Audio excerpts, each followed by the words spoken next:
ngolok jenggot apakah termasuk murtad? Para ulama mengatakan termasuk Al-Mujaddid Syekhul Islam Muhammad bin Abdul Wahhab At-Tamimi rahimahullahu taala dalam kitab beliau Nawaqidul Islam, salah satu di antara pembatal Islam itu adalah istihza, yaitu memperolok-olok, ya, menghina, merendahkan ataupun yang semisalnya. Kemudian para ulama menjelaskan orang yang memperolok-olok agama Allah, sunnah Rasulullah sallallahu alaihi wasallam, maka dirinci, ditafsil objek dari apa yang dia olok itu, ya, ditafsil. Kemudian tujuan dia memperolok itu dirinci.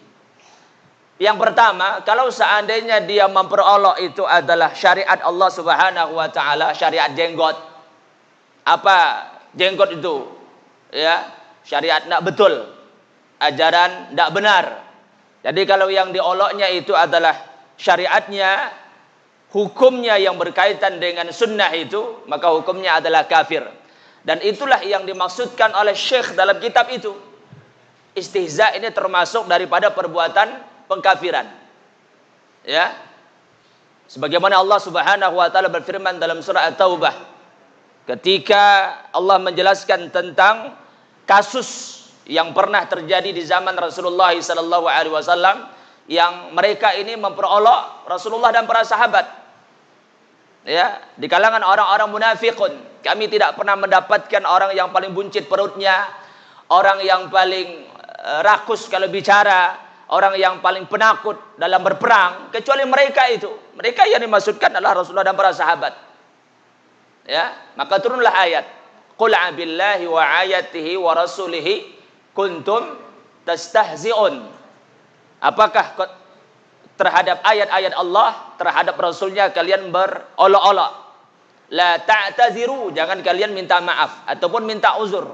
Qad kafartum ba'da imanikum, karena sesungguhnya kalian telah kafir setelah keimanan kalian. Ya, dijelaskan oleh Syekh Shalih Fauzan hafizallahu taala, beliau menerangkan bahwasanya orang yang memperolok-olok agama Allah ini hukumnya murtad dan hukumnya tidak boleh dan dia dianggap kafir. Yang kedua, bahwasanya orang yang memperolok agama Allah Subhanahu wa taala, kalau seandainya kita temukan, maka wajib bagi kita untuk melakukan salah satu dari beberapa hal. Yang pertama adalah mencegah dia. Kita larang dia, jangan ngomong begitu, jangan bicara tentang begitu, karena itu adalah pengkafiran. Tidak mampu, yang harus kita lakukan adalah pergi. Jangan duduk di situ. Ya, karena mungkin kita tidak mampu memberikan nasihat, tidak mampu menyampaikan nasihat ataupun teguran, takut salah ataupun bagaimana, maka lebih baik kita pergi sampai nanti mereka kembali kepada pembicaraan yang lain, baru boleh duduk kembali. Kalau tidak, masih tetap duduk di situ, mencegah juga enggak, bahkan mungkin juga ikut mendengarkan, kata beliau hukumnya pun hampir sama, bahkan dianggap sama, kafir. Karena dalam kasus itu yang ngomong cuma satu orang, tapi yang dikafirkan sama-sama kawannya. Qad kafartum ba'da imanikum, sungguhnya engkau telah kafir setelah keimanan kalian. Jadi kalau yang diolok itu syariatnya, syariat jenggot, kafir. Tapi kalau yang diolok itu orangnya, karena mungkin dia lihat dia berjenggot ini tidak cocok. Ya, bukan syariatnya yang diolok, mungkin karena tampilannya tidak pas. Dia lihat mungkin tidak cocok, mungkin orang ini jenggotnya cuma 2 IG, 3 IG, apa jenggotmu itu? Ya, macam tusuk apa aja, umpamanya kan. Diolok-olok dia. Yang dioloknya bukan syariat, tapi tidak, dia lihat tidak pantas.